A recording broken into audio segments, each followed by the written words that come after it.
How do you build a pyramid? If you know how, you know who. When we look for the truth, sometimes we take a big detour, and in the end we realize that it was right next door.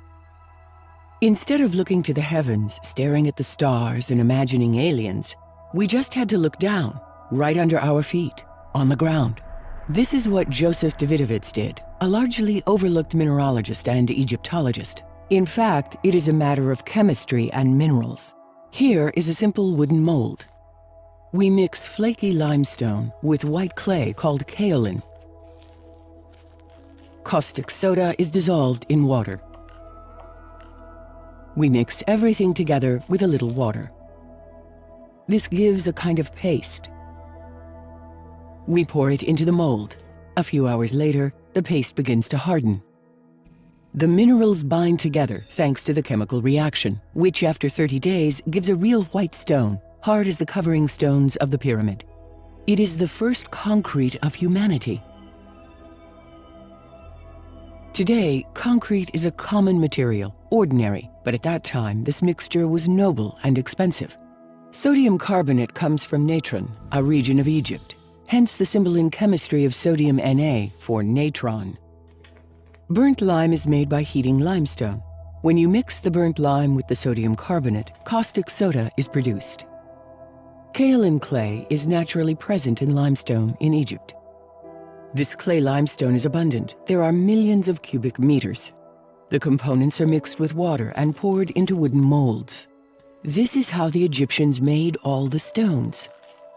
Joseph Davidovits made this discovery in 1989.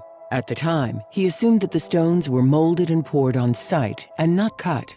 He called this process geopolymer. The principle is the same as that of concrete today. Modern cement is made of clay heated at 1,450 degrees Celsius, mixed with water and gravel, producing concrete. The ancients used natron and burnt lime instead of modern cement. This mixture of natron, burnt lime, clay, and limestone at room temperature and in the open air gives the same result as modern concrete.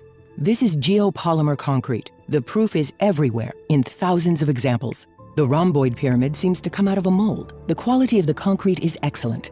Davidovits interprets the texts of the Colossi of Memnon differently from the official interpretation. He thinks they mean the concrete was mixed like dough, not the poetic version.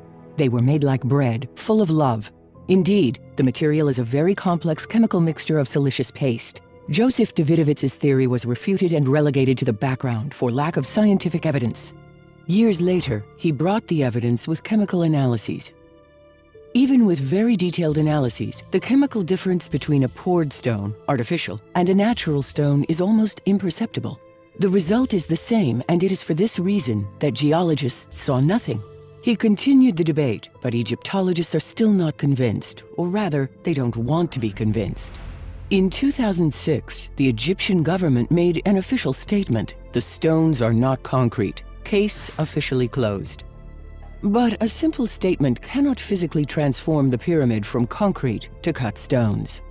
Davidovits provides paleomagnetic analysis results. Every stone in nature at the time of its formation is magnetized by the Earth. That is, each stone has a north, like a compass. All the stones of the pyramid have the same magnetic north, not random.